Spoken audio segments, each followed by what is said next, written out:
Now, this video isn't going to tell you you should file at this age or that age. The purpose of situational Social Security planning is to put a plan together that includes when you file for Social Security, where you're going to pull your income from, how your investments are going to look in retirement, how you're going to tax plan in retirement. And Social Security is just one piece of that retirement puzzle.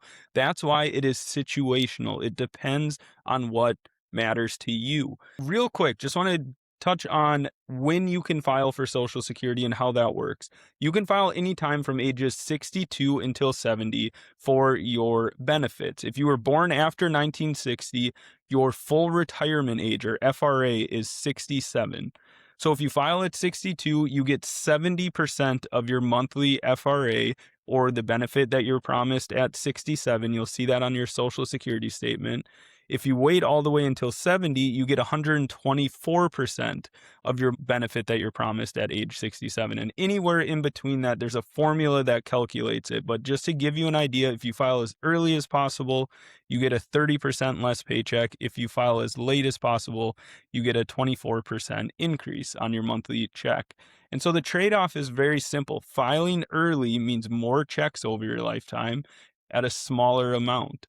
Filing later means fewer checks over your lifetime at a larger amount. So we need to look at the overall picture, look at how we're going to use Social Security. Is it income replacement? Is it longevity insurance? If there's a couple, we have to think about survivor benefits. We might need to think about spousal benefits. There's a lot that goes into it.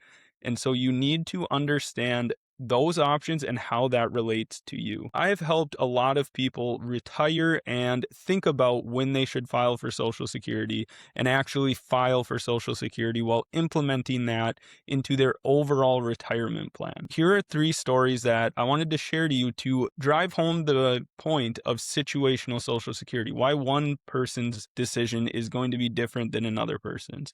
So first, I'm going to look at the split filing strategy. We got Jim and Pam from The Office. Pam has a Social Security benefit that is basically equal to what her working income is, and she's looking to retire at 62.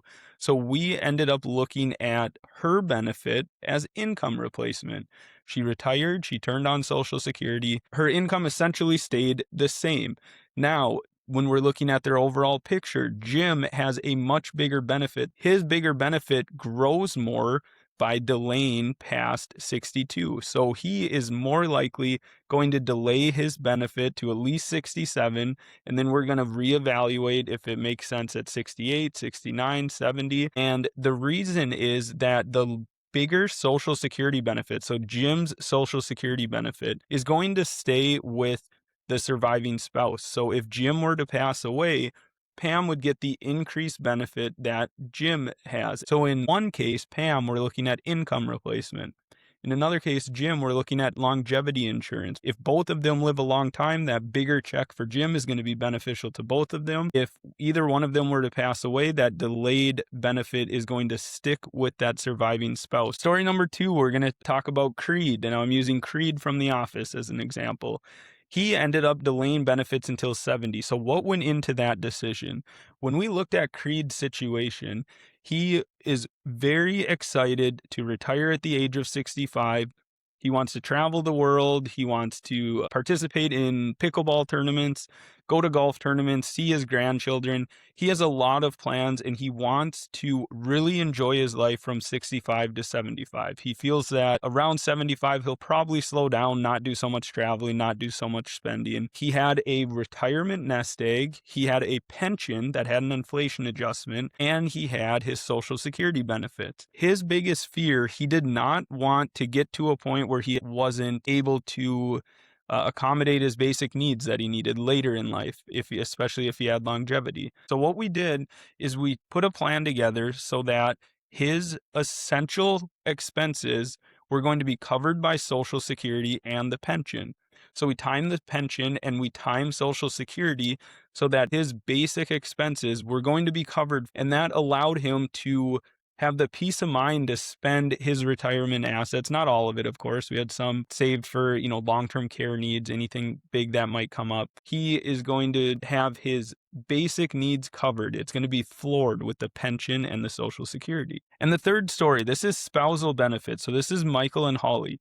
Now, Michael has a significantly higher benefit than Holly. She is going to benefit from a spousal boost. And what that means is that first, Michael has to file for her to qualify for the spousal boost.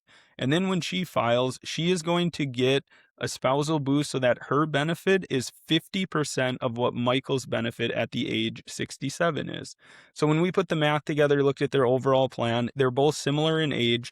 Michael is going to file at 67 so that Holly can file at 67 and get the spousal boost. And if Michael were to pass away, her Social Security benefits would essentially double because now she would get Michael's 100% of his benefit. Social Security should be based on your plan. What is your tax plan in retirement? What is your income plan in retirement?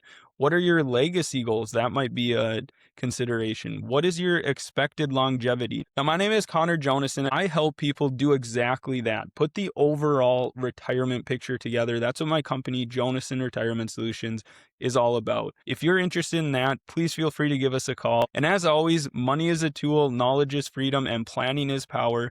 I hope you have a great rest of your day.